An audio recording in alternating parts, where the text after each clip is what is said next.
Hello, everyone. This is your host, Andre Smith, and welcome to a return of the Wrestling Artistry podcast. And you have to forgive me here. Um, I am kind of rusty right now. Okay, I got everything recorded now. I was sitting here talking. I didn't have one of my backup recordings on. Anyway, hello, everybody. Welcome to the Wrestling Artistry Podcast. I am your host, as I said, Andre Smith, and I'm flying without a net once again. My favorite thing to do, evidently. Um, I had this elaborate plan to bring to you a really polished and very, very informative podcast here today. But, some of the best laid plans sometimes go afoul. So I'm just gonna wing a lot most of this today. I'll just give you some interesting news tidbits in the world that is professional wrestling. Um, First of all, let's start off with what happened on this week's SmackDown. Basically, I'm just gonna highlight some of the more worthy things. Well, basically, the LWO came out to address the crowd, and Rey Mysterio was talking about getting his United States Championship back from Logan Paul, calling him out for using the brass knucks.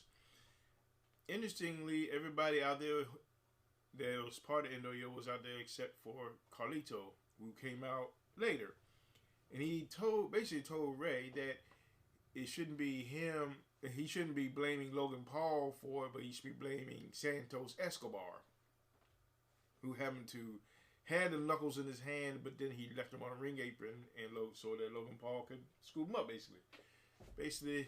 And Santos Escobar got pretty angry and left. So, and later on, Carlito was wrestling Bobby Lashley. After Lashley ended up beating Carlito, afterwards, Lashley and the Street Profits came and started beating down Carlito. Escobar came out, but instead of coming in to help Carlito, he stood there on the ring apron and staring at everybody. Mysterio came in with a chair, and basically the heels left.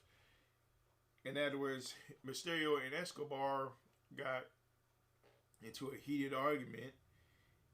And to make a long story short, Escobar turns on Mysterio. The awaited heel turn has finally happened. But that's not the only heel turn that happened. In the main event, we had a 6-woman tag match of Io Sky, the WWE Women's Champion, the returning Kairi Sane, and Bayley going up against Bianca Belair, Asuka, and Charlotte Flair. At one point, Belair was in deep peril as she was trying to make a tag to Asuka, but Asuka threw her hand up, just avoiding the tag. And as Belair was looking confused, Asuka sprayed mist in her face, and then the whole match was thrown out. Everything descended into chaos. And by the end of the show, Asuka is part of Damage Control. There was your second heel turn. And that's basically the majority of the highlights of what happened on SmackDown. Oh, one more thing. Almost forgot. LA Knight gets back on his winning ways, beating Grayson Waller. Next, we go on to Monday Night Raw, coming from Washington, D.C. And basically, the Judgment Day and Cody Rhodes' team for Survivor Series they're having more issues. And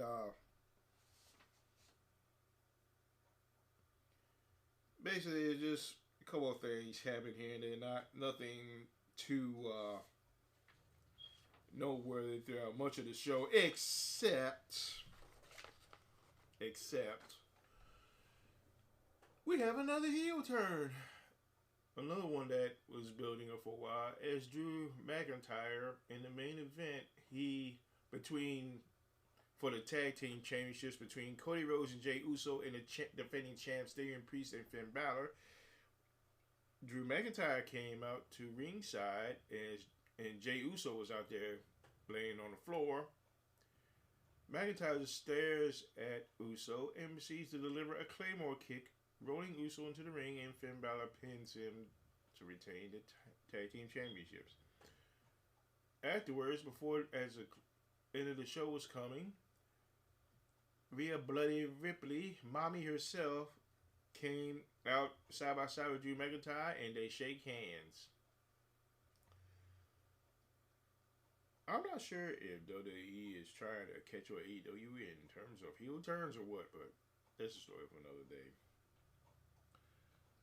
Next up, moving on, we have WWE NXT. For the show opens up with the NXT Championship match, Tag Team Championship match rather, is Andre Chase and Duke Hudson of Chase U defend against the former champs Tony D'Angelo and Channing Stacks Lorenzo. And the students of Chase U were generally disgusted with Andre Chase because of whatever news reports were coming out regarding him and his choices. And basically, after a hard-fought match, the champions lose the straps back to D'Angelo and Lorenzo, which makes a relatively short title reign for Chase U. We had a couple qualifying matches for the upcoming Deadline NXT event. The Survivor qualifying matches, to be exact. Legend qualified as she defeated Roxanne Perez thanks to help from Kiana James. Trick Williams beats Joe Coffey to qualify with Carmelo Hayes at his side. Carmelo Hayes did not help him, but Trick Williams, he got the win. Braun and Bruce defeated Out the Mud, OTM. And in the main event, Wes Lee falls victim to Baron Corbin.